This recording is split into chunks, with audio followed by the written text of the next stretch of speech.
Hey guys, I'm Rati and you are studying nursing with me.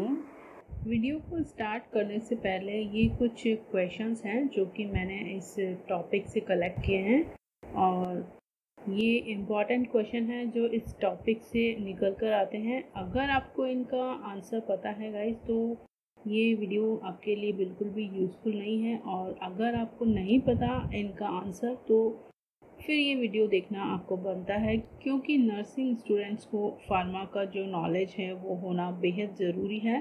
तो अगर आपको answer पता है तो आप नीचे कमेंट बॉक्स में कमेंट भी कर सकते हैं अपने आंसर को। एंड अगर आपको आंसर नहीं पता तो वीडियो देखिए और अपनी नॉलेज को इम्प्रूव कीजिए। अब हम बात करेंगे नर्सेस रेस्पॉन्सिबिलिटी की। इस केस के अंदर जब भी हम कोई एंटीबैक्टीरियल थेरेपी को यूज़ कर रहे हैं तो वहाँ पर एज ए नर्स हमारी क्या क्या रेस्पॉन्सिबिलिटीज़ हो सकती हैं।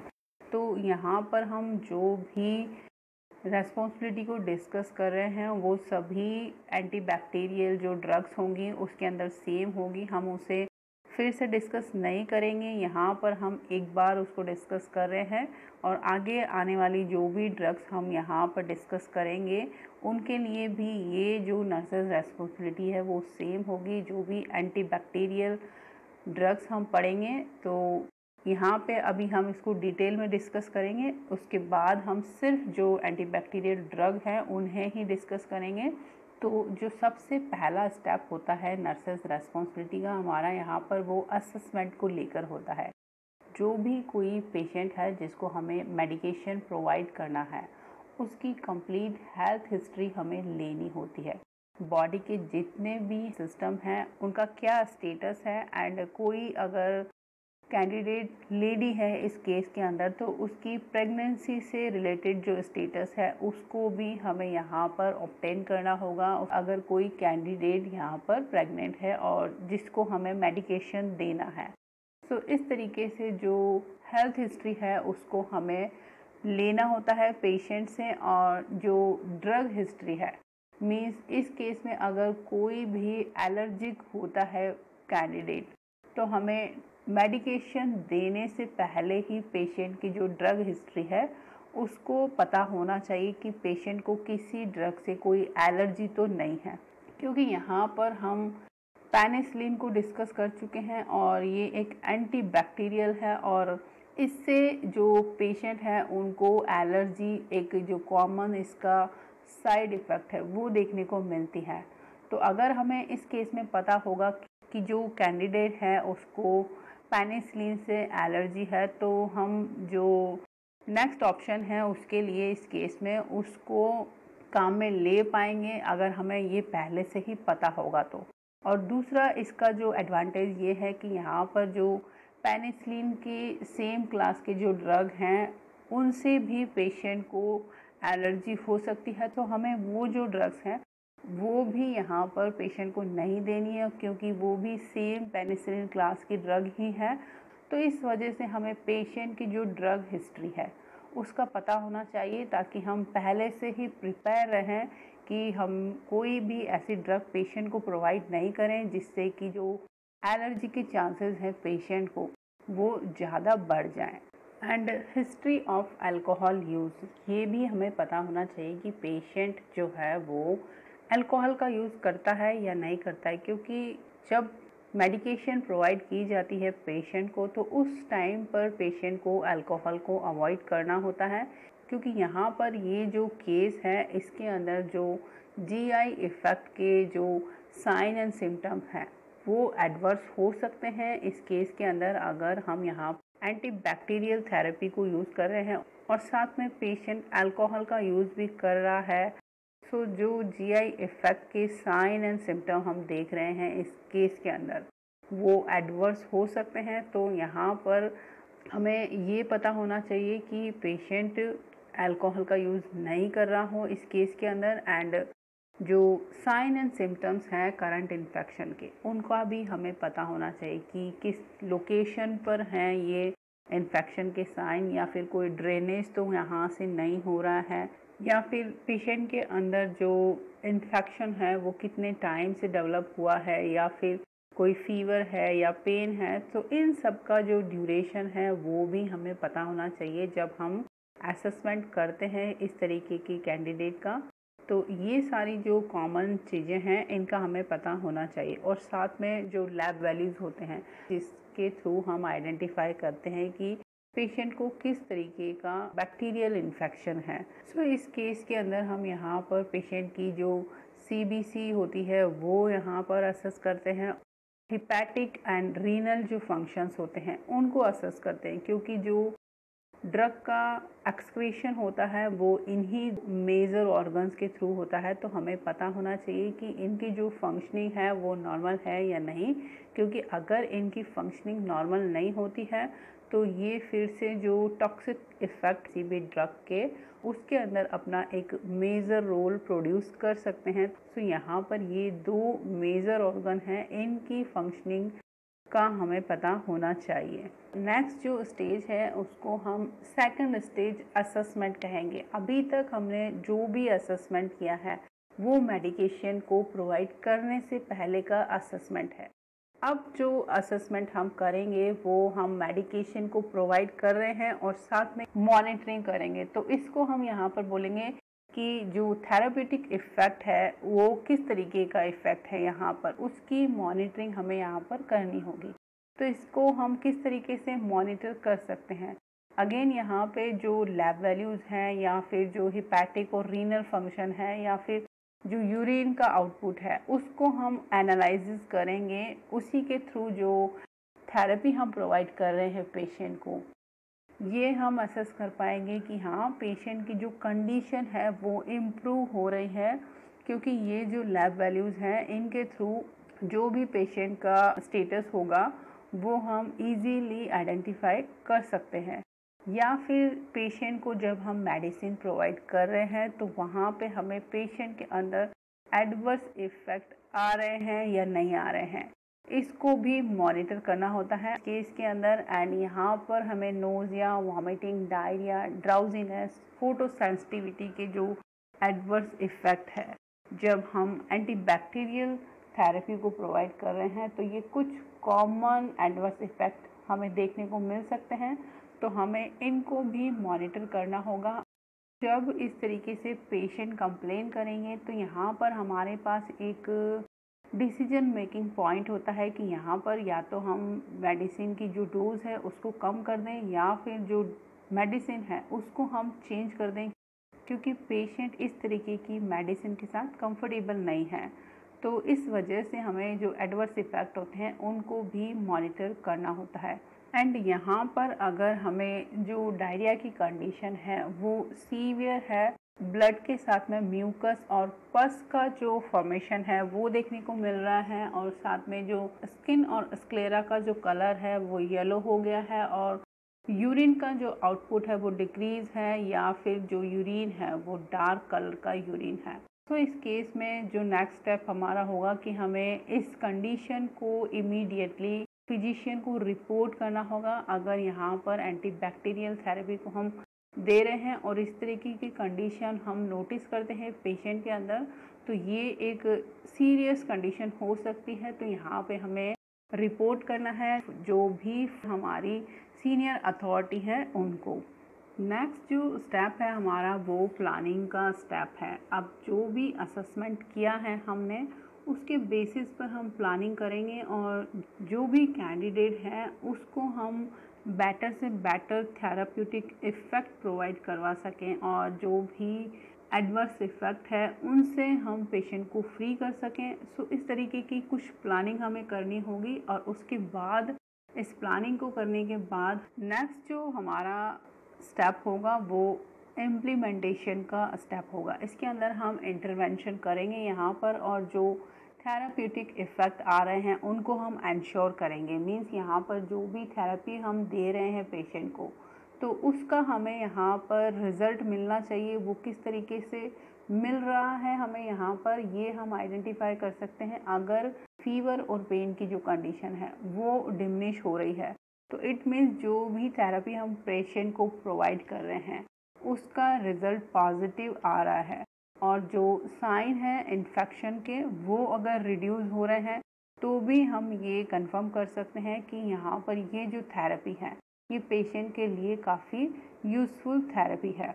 और जब पेशेंट के अंदर इस तरीके की इम्प्रूवमेंट आना शुरू होते हैं, सो जो फर्स्ट डोज होती है एंटीबैक्टीरियल थेरेपी की, उसी के तुरंत बाद ही जो पेशेंट की कंडीशन है उसके अंदर इम्प्रूवमेंट आना शुरू हो जाते हैं। एंड साथ में हमें यहाँ पे पेशेंट को एजुकेट भी करना होता है कि अगर ये जो थेरेपी हम पेशेंट को प्रोवाइड कर रहे हैं और अगर 3 दिन के बाद भी पेशेंट की जो कंडीशन है वो इम्प्रूव नहीं होती है, तो फिर पेशेंट को एक बार उन्हें नोटिफाई करवाना होगा।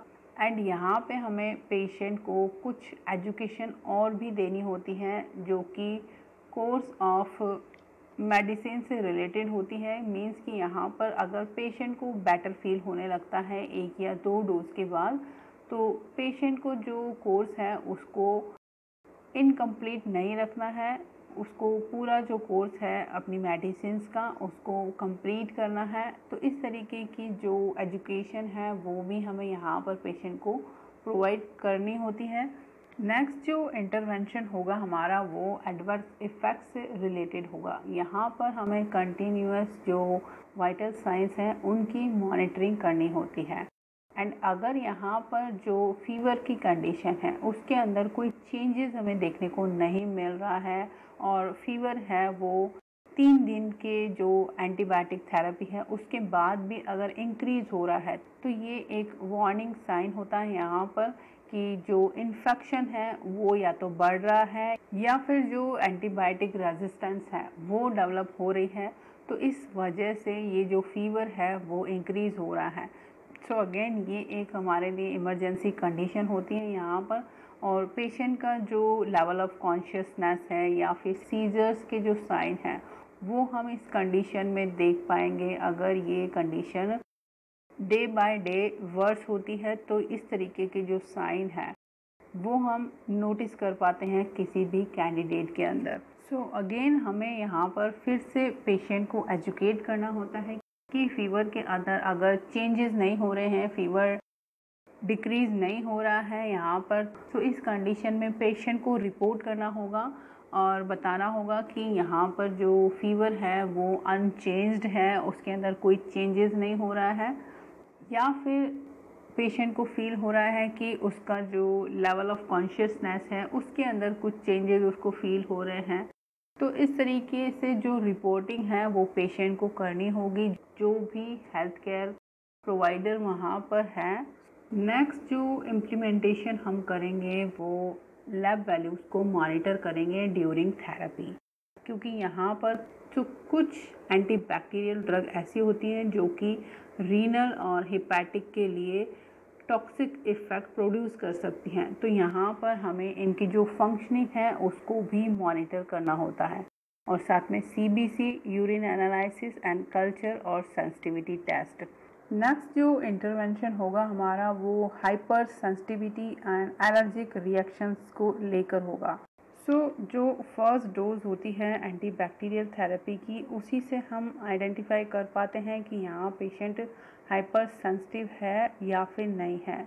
एंड ये जो इंटरवेंशन है हमें वो 2 वीक तक कंटिन्यू मॉनिटर करना होता है यहाँ पर, क्योंकि कुछ ड्रग्स ऐसी होती हैं जिनका एडवर्स इफ़ेक्ट काफ़ी टाइम बाद देखने को मिलता है। तो यहाँ पर इस केस में हमें हाइपर सेंसिटिविटी के लिए पेशेंट को मॉनिटर करना होता है।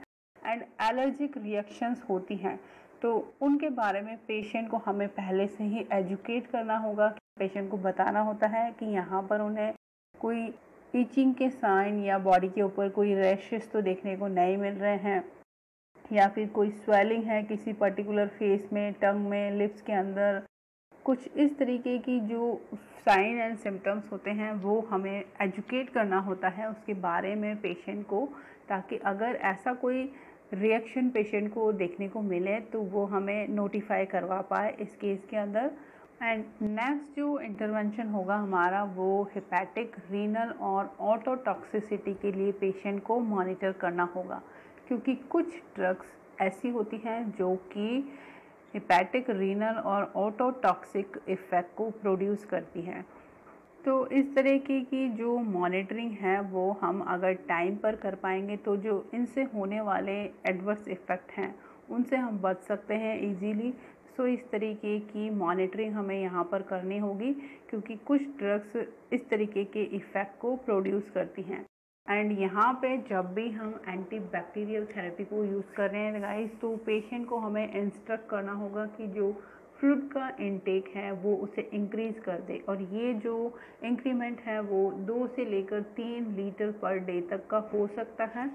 नेक्स्ट जो इंटरवेंशन होगा हमारा वो डर्मेटोलॉजिक इफ़ेक्ट को लेकर होगा। यहाँ पर पेशेंट के अंदर रेड और पर्पलिश स्किन रैशेस देखने को मिल सकते हैं, या फिर पेशेंट को सनबर्न का जो कंप्लेन है वो हो सकता है, क्योंकि कुछ drug like tetracycline, sulphonamides and fluoroquinolones, ये कुछ ड्रग ऐसी हैं जिनके अंदर हमें डर्मेटोलॉजिक इफ़ेक्ट देखने को मिल सकते हैं, और साथ में ये जो स्टीवन जॉनसन सिंड्रोम है ये भी देखने को मिल सकता है कुछ एंटीबैक्टीरियल ड्रग के साथ में। तो यहाँ पे हमें जब भी हम एंटीबैक्टीरियल थेरेपी प्रोवाइड करेंगे पेशेंट को, तो इस तरीके का जो मॉनिटरिंग है वो हमें करनी होती है, और साथ में पेशेंट को भी हमें एजुकेट करना होगा कि इस तरीके के साइन अगर पेशेंट फील करता है तो उसे इमीडिएटली नोटिस करवाना होता है। जो भी हेल्थ केयर प्रोवाइडर वहाँ पर अटेंड कर रहे हैं उन्हें, तो इस तरीके से पेशेंट को हमें एजुकेट करना होगा। सो यहाँ पर इस केस के अंदर जो सनबर्न का प्रॉब्लम है उसको अवॉइड करने के लिए पेशेंट को ज़्यादा जो धूप है उसको अवॉइड करना है, और अपनी जो स्किन है उसको प्रॉपरली कवर करके रखना है, एंड साथ में सनस्क्रीन का यूज़ भी करना है। तो इस तरीके से ये जो प्रॉब्लम है उसको हम अवॉइड कर सकते हैं। एंड यहाँ पे मैंने आपको बताया कि ये कुछ मेडिसिन्स हैं जिनकी वजह से डर्मेटोलॉजिक इफ़ेक्ट देखने को मिल सकते हैं। तो ये काफ़ी इम्पॉर्टेंट यहाँ पे एक नोट है, क्योंकि इस तरीके के क्वेश्चन एग्ज़ाम में पूछे जाते हैं। तो आपको ये तीनों ड्रग पता होनी चाहिए गाइस, लाइक टेट्रासाइक्लिन, सल्फोनामाइड्स, फ्लूरोक्विनोलोन्स। इन तीनों ड्रग को आप नोट डाउन कर लीजिए, क्योंकि इनसे जो ये डर्मेटोलॉजिक इफ़ेक्ट हैं वो देखने को मिल सकते हैं पेशेंट के अंदर। सो आपको पता होना चाहिए कि कौन सी एंटीबायोटिक है वो किस तरीके का इफ़ेक्ट प्रोड्यूस कर सकती है, क्योंकि ये एग्ज़ाम पर्पस से काफ़ी इम्पॉर्टेंट क्वेश्चन है।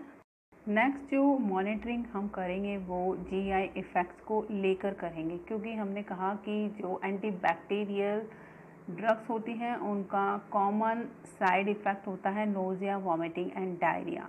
सो यहाँ पर इस केस के अंदर हम पेशेंट को ये जो ड्रग हैं वो मिल्क और फूड के साथ में प्रोवाइड कर सकते हैं, लेकिन हमें यहाँ पर ये भी ध्यान रखना होगा कि कुछ एंटीबैक्टीरियल ड्रग ऐसी होती हैं जिनको कि हम मिल्क के साथ में यूज़ नहीं कर सकते हैं।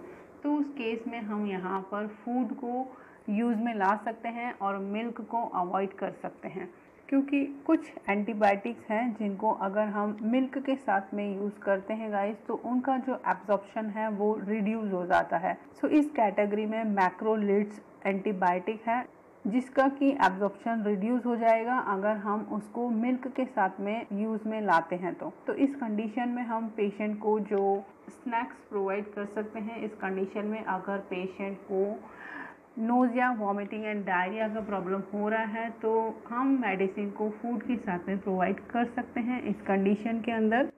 या फिर यहाँ पर जो साइन एंड सिम्टम्स हैं न्यूरोटॉक्सिसिटी के, इनके अंदर हम इंक्लूड करेंगे डिजीनेस को, ड्राउजीनेस, सीवियर हेडेक, या फिर lack of consciousness and seizure के जो साइन हैं, ये सभी न्यूरोटॉक्सिसिटी के साइन हैं। और यहाँ पर कुछ ड्रग्स हैं जो कि इस तरीके के जो न्यूरोटॉक्सिसिटी के साइंस को प्रोड्यूस करती हैं। इनके अंदर पेनिसिलिन, अमीनोग्लाइकोसाइड्स, या फिर सिफेलोस्पोरिन्स, सल्फोनामाइड्स एंड फ्लूरोक्विनोलोन्स, ये जो ड्रग्स हैं जो कि एंटीबैक्टीरियल कैटेगरी से रिलेट करती हैं। सो इनके साथ में न्यूरोटॉक्सिसिटी के जो साइन एंड सिम्टम्स हैं वो डेवलप होने के चांसेस काफ़ी ज़्यादा रहते हैं।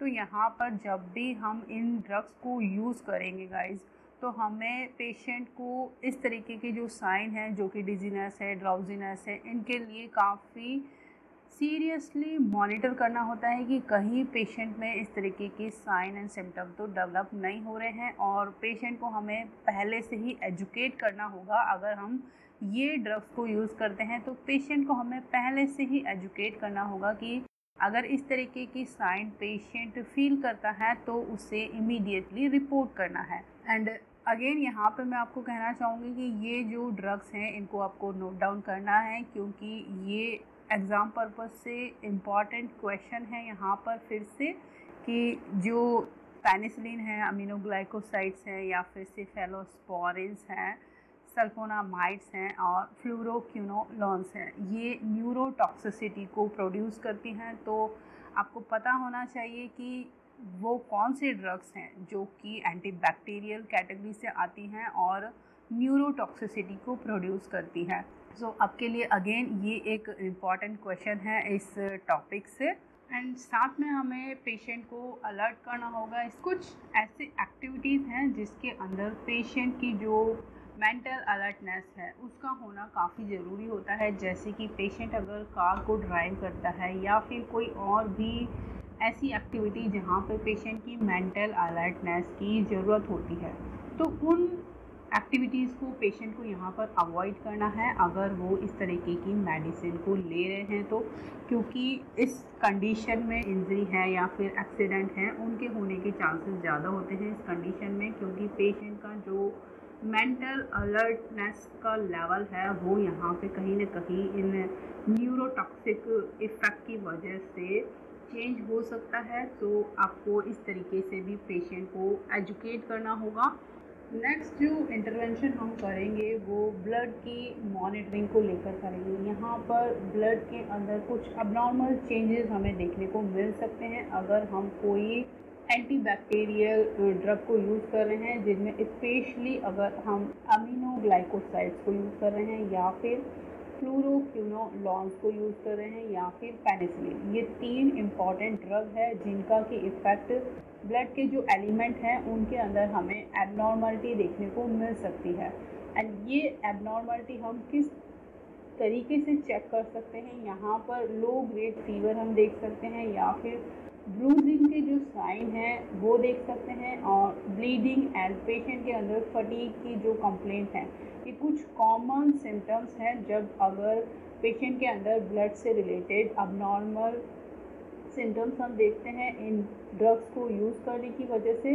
तो अगेन जब हम यहाँ पर लैब वैल्यूज़ को मॉनिटर करेंगे तो आरबीसी, डब्ल्यूबीसी एंड प्लेटलेट्स इनके अंदर हमें डिक्रीज देखने को मिलेगा। सो ईज़िली हम आइडेंटिफाई कर सकते हैं कि ये जो ड्रग हैं उसका इम्पैक्ट हमें ब्लड के ऊपर भी देखने को मिल रहा है।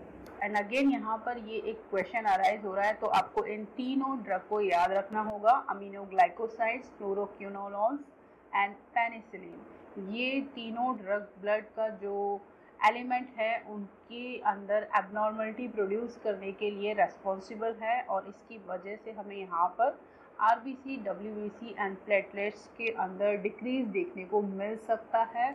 तो जब भी हम एंटीबैक्टीरियल थेरेपी को यूज़ करते हैं इन ड्रग्स के साथ में, तो हमें जो मॉनिटरिंग है ब्लड से रिलेटेड उसको काफ़ी ध्यानपूर्वक करना होगा हमें यहाँ पर। या फिर वैंकोमाइसिन को अगर हम यहाँ पर यूज़ कर रहे हैं गाइस, तो यहाँ पर जो रेडमैन सिंड्रोम की कंडीशन है वो डेवलप होने के चांसेस हो सकते हैं। रेडमैन सिंड्रोम के अंदर जो कंडीशन आपको देखने को मिलेगी उसके अंदर कुछ लार्ज एरिया के अंदर रेड स्पॉट देखने को मिल सकते हैं हमें यहाँ पर, जैसे कि ट्रंक का एरिया है या फिर हेड है, नेक है, लिम्स है या फिर ग्लूटल एरिया। ये कुछ मेजर एरियाज हैं जिनके अंदर हमें रेड एरिया देखने को मिल सकता है, और ये तभी देखने को मिलता है हमें जब हम वैंकोमाइसिन को यूज़ कर रहे हैं, और अगर वो पेशेंट को सूट नहीं करती है तो यहाँ पर हमें इस साइन के लिए भी बहुत ही कॉशियसली ध्यान देना होता है कि कहीं पेशेंट में वैंकोमाइसिन के यूज़ की वजह से रेडमैन सिंड्रोम तो डेवलप नहीं हो रहा है। एंड यहाँ पर अगर हम पेनिसिलिन जी पोटेशियम को यूज़ करेंगे तो उस केस में हमें इलेक्ट्रोलाइट्स को मॉनिटर करना काफ़ी इम्पॉर्टेंट हो जाता है और वो इस वजह से होता है क्योंकि पेनिसिलिन जी पोटेशियम को अगर यूज़ करेंगे तो जो हाइपरकैलेमिया है उसके चांसेस हो सकते हैं यहाँ पर, एंड उसकी वजह से हार्ट के ऊपर इफ़ेक्ट देखने को मिल सकता है हमें। तो यहाँ पर हमें इलेक्ट्रोलाइट्स को क्लोजली मॉनिटर करना होगा, साथ में पल्स को और ईसीजी को भी मॉनिटर करना होगा ताकि जो कोई चेंजेस हो रहे हैं हम उसको ईसीजी के थ्रू आइडेंटिफाई कर पाएँ इस तरीके के केस के अंदर। या फिर अगर हम यहाँ पर फ्यूरोक्विनोलोन्स के साथ में एंटीबैक्टीरियल थेरेपी प्रोवाइड कर रहे हैं तो यहाँ पर इस केस में हमें लेग और हील पेन जो होते हैं उनको मॉनिटर करना होता है, क्योंकि जब हम इस तरीके की ड्रग को यूज़ कर रहे हैं तो यहाँ पर पेशेंट को वॉक करने में डिफ़िकल्टी हो सकती है। अगेन यहाँ पर ये एक इम्पॉर्टेंट क्वेश्चन है जो कि एंटीबैक्टीरियल कैटेगरी से रिलेट करती है ये ड्रग, और इसके बारे में क्वेश्चन पूछा जा सकता है आपसे। तो यहाँ पर ये एक सिंगल ड्रग है जो कि इस तरीके का इफ़ेक्ट प्रोड्यूस कर रही है, और इससे पहले हमने वैंकोमाइसिन को डिस्कस किया है, उसके साथ भी एक स्पेशल सिंड्रोम को डिस्कस किया है, रेडमैन सिंड्रोम। तो ये दोनों सिंगल ड्रग हैं और इनसे सिंगल जो इफ़ेक्ट हैं वो हमें देखने को मिल रहे हैं, और इनको हमें नोट डाउन कर लेना चाहिए गाइस, क्योंकि ये काफ़ी इम्पॉर्टेंट है। इस तरह से क्वेश्चन आते हैं एग्ज़ाम के अंदर। तो यहाँ पर अगर हम फ्यूरोक्विनोलोन्स को यूज़ करते हैं एंटीबैक्टीरियल थेरेपी के रूप में तो पेशेंट के अंदर लेग और हील पेन की जो कंप्लेंट होती है, सो ये एक साइड इफ़ेक्ट है फ्यूरोक्विनोलोन्स का। तो जब भी हम यहाँ पर फ्यूरोक्विनोलोन्स को यूज़ कर रहे हैं तो इसके अंदर जो कंडीशन हमें देखने को मिलती है उसको टेंडनाइटिस कहा जाता है, या फिर इसकी वजह से टेंडन रप्चर हो सकता है। स्पेशली जो टेंडन है वो अकीलेस टेंडन है। सो ये आपको ध्यान रखना है कि ये टेंडन कौन सा है और इससे जो कंडीशन डेवलप हो रही है उसको हम क्या कहते हैं। पेशेंट को हमें यहाँ एजुकेट करना होगा इस कंडीशन में कि अगर जब हम उसको फ्लूरोक्विनोलोन्स प्रोवाइड कर रहे हैं तो पेशेंट को बताना होगा हमें इस तरीके की अनकंफर्टेबल जो कंडीशन है पेशेंट को अगर फील हो रही है तो उसे आपको रिपोर्ट करना है। तो इस तरीके से हम पेशेंट को एजुकेट करेंगे फ्लूरोक्विनोलोन्स के बारे में। एंड नेक्स्ट जो मॉनिटरिंग हमें करनी होगी कि अगर पेशेंट लेडी है कोई तो यहाँ पर हमें प्रेगनेंसी का जो स्टेटस है या फिर ब्रेस्ट फीडिंग का जो स्टेटस है उसको मॉनिटर करना है, क्योंकि यहाँ पर कुछ एंटीबायोटिक्स ऐसी हैं जो कि फीटल ग्रोथ के ऊपर अपना नेगेटिव इफ़ेक्ट शो कर सकती हैं। सो यहाँ पर जो टेट्रासाइक्लिन जो एंटीबायोटिक्स होती हैं वो फीटल ग्रोथ के ऊपर अपना नेगेटिव इफ़ेक्ट शो कर सकती हैं। तो यहाँ पर जब भी हम पेशेंट को इस तरह की एंटीबायोटिक अगर प्रेस्क्राइब कर रहे हैं तो उससे पहले हमें चेक कर लेना है कि पेशेंट कहीं प्रेग्नेंट तो नहीं है या फिर वो ब्रेस्ट फीड तो नहीं करवा रहे हैं।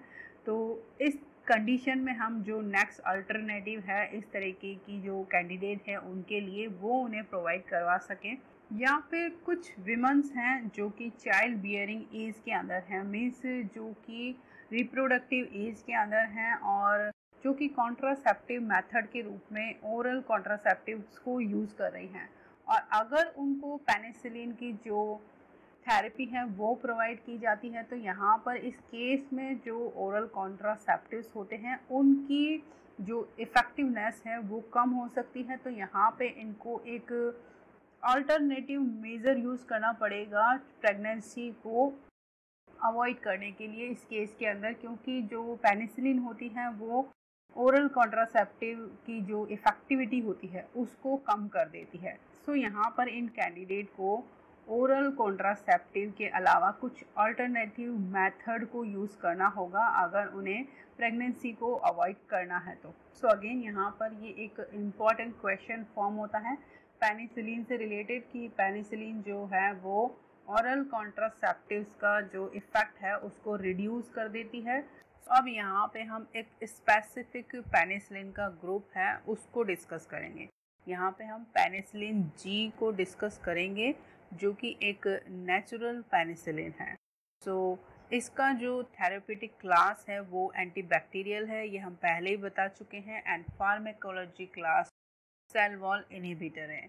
ये सेल वॉल इनहिबिटर है, सेल की जो वॉल होती है उसको ये डिस्ट्रॉय कर देती है। तो यहाँ पे दो क्वेश्चन आपके फॉर्म हो रहे हैं, एक तो ये एंटीबैक्टीरियल है और दूसरा ये सेल वॉल इनहिबिटर है।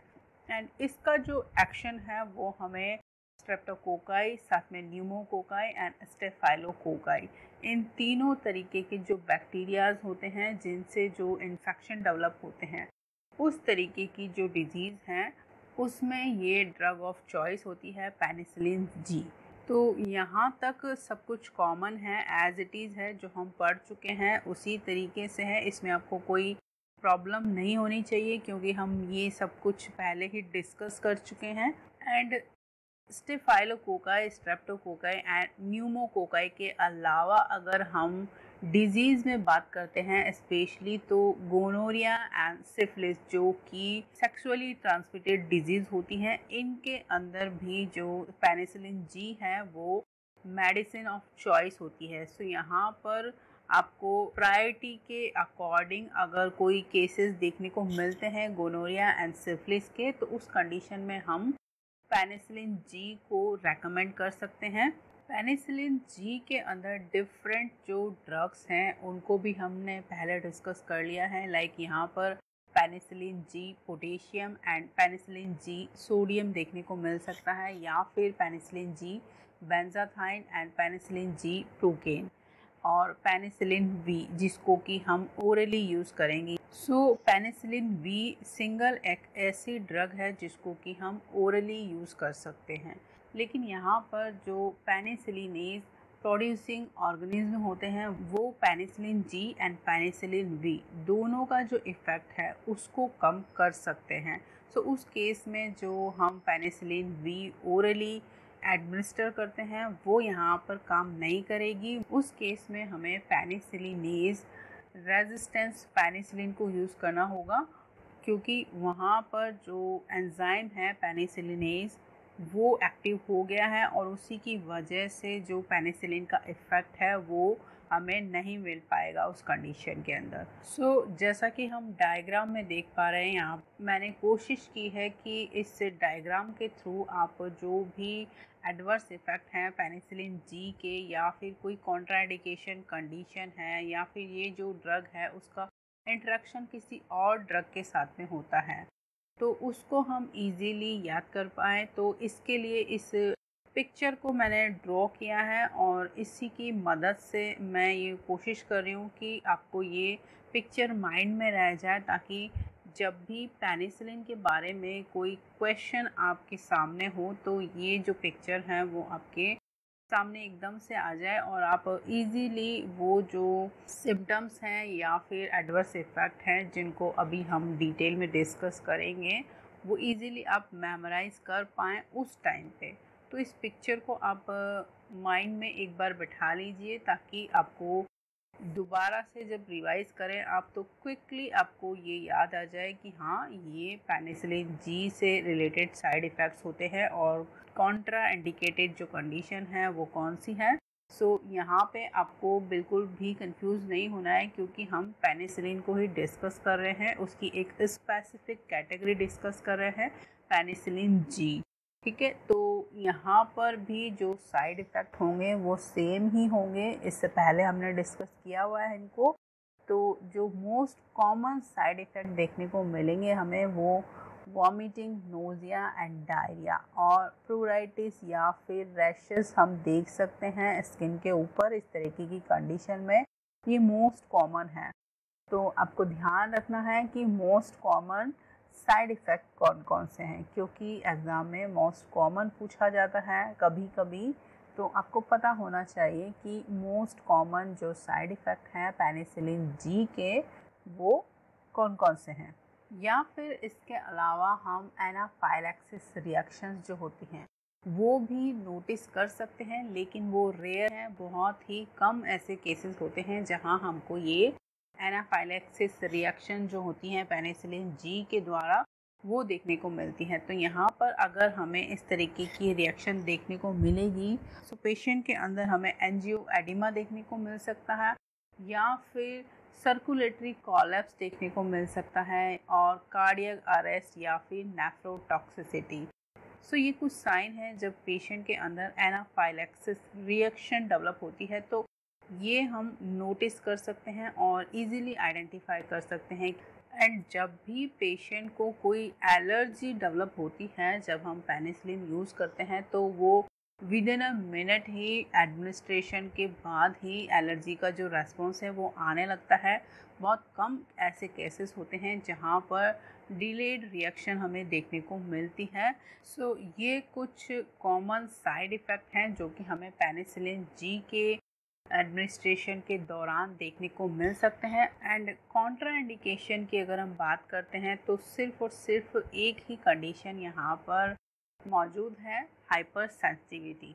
अगर पेशेंट हाइपर सेंसिटिव है पेनिसिलिन क्लास की किसी भी ड्रग के साथ में, तो उस कंडीशन में हम पेनिसिलिन को यूज़ नहीं कर सकते हैं। एंड सबसे इम्पॉर्टेंट बात हमें यहाँ ध्यान देनी है कि अगर कोई रीनल डिजीज़ से पेशेंट अफेक्टेड है तो उस कंडीशन में भी हमें बहुत ही सावधानी रखनी होगी, क्योंकि जो पेनिसिलिन का एक्सक्रीशन है वो किडनी के थ्रू होता है। तो अगर यहाँ पर रीनल की फंक्शनिंग प्रॉपर नहीं है तो फिर ये एक वर्सनिंग कंडीशन डेवलप हो सकती है यहाँ पर इस वजह से। तो इस तरीके के जो केसेस होते हैं उनमें अगर हम पेनिसिलिन जी को यूज़ कर रहे हैं तो बहुत ही सावधानी से हमें उसको यूज़ करना होगा और साथ में उसकी जो मॉनिटरिंग है उसको भी करना होगा। एंड पेनिसिलिन जी को जब हम एडमिनिस्टर कर रहे हैं तो इसके साथ जो कुछ ड्रग्स हैं उनका हमें ख़ास ख्याल रखना होगा, क्योंकि यहाँ पर ड्रग्स के बीच में इंटरेक्शन हो सकता है। सो उसकी वजह से कुछ इफ़ेक्ट देखने को मिल सकते हैं, चेंजेस देखने को मिल सकते हैं। तो यहाँ पे सबसे पहले हमें देखना है कि जो ओरल कॉन्ट्रासेप्टिव्स होते हैं उनकी इफ़ेक्टिविटी यहाँ पर डिक्रीज़ हो सकती है अगर पेशेंट पेनिसिलिन को यूज़ कर रहे हैं तो इस केस में यहाँ पर एक सब्स्टिट्यूट कॉन्ट्रासेप्टिव को यूज़ करने के लिए हमें पेशेंट को एडवाइस करना होगा। और दूसरा, यहाँ पर अगर हम पेनिसिलिन जी पोटेशियम को यूज़ कर रहे हैं तो ये जो पोटेशियम है बॉडी के अंदर वो इंक्रीज़ हो सकता है। और साथ में अगर पेशेंट को पोटेशियम स्पैरिंग डायूरेटिक्स भी दिए जाएंगे तो इस केस में जो पोटेशियम है वो और भी इंक्रीज़ हो सकता है, क्योंकि जो पोटेशियम स्पैरिंग डायूरेटिक्स है वो क्या करते हैं कि जो पोटेशियम होता है उसको रिटेन कर लेते हैं और जो फ्लूइड है उसको बाहर निकाल देते हैं। तो इसकी वजह से हाइपर कैलेमिया डेवलप हो सकता है। तो यहाँ पर हमें ध्यान देना है इस बात के लिए कि जब भी हम पेनिसिलिन जी पोटेशियम को यूज़ कर रहे हैं तो उस केस में हम पोटेशियम स्पैरिंग डायूरेटिक्स को यूज़ नहीं करेंगे। लास्ट और इम्पॉर्टेंट नोट यहाँ पर यह है कि जब भी हम पेनिसिलिन को यूज़ कर रहे हैं तो उसके साथ में जो अमीनोग्लाइकोसाइड्स एंटीबैक्टीरियल ड्रग्स हैं उनको साथ में हम यूज़ नहीं कर सकते हैं एक आईवी सॉल्यूशन के अंदर। सो इनको हमें डिफरेंट टाइम पर यूज़ करना है। अगर ये थेरेपी दे रहे हैं पेशेंट को एक साथ में तो इनकी जो टाइमिंग है उसके अंदर चेंजेस होना चाहिए। दोनों एक साथ नहीं देख सकते हैं एक ही टाइम पर। 1 घंटे का जो डिफरेंस है इन दोनों के बीच के अंदर वो ज़रूर मेंटेन होना चाहिए, ताकि ये जो दोनों ड्रग हैं इनके बीच में जो इंटरेक्शन है वो डेवलप ना हो और ये एक दूसरे का जो इफ़ेक्ट है उसको भी ये अफेक्टेड ना करे। सो इस तरीके से हमको प्लानिंग करनी होती है जब भी हम कोई पेनिसिलिन ड्रग को एडमिनिस्टर करते हैं। सो गाइज़, ये टॉपिक हमारा यहाँ पे कंप्लीट होता है। अगर आपकी कोई क्वेरी है और कोई डाउट है तो आप नीचे कमेंट बॉक्स में कमेंट करके पूछ सकते हैं अपने क्वेरीज, अपने डाउट्स को। एंड ये इन्फॉर्मेशन अगर आपको यूज़फुल लगती है गाइस तो प्लीज़ प्लीज़ प्लीज़ वीडियो को लाइक एंड शेयर करना बिल्कुल भी मत भूलिए। Till then take care, keep studying, bye bye.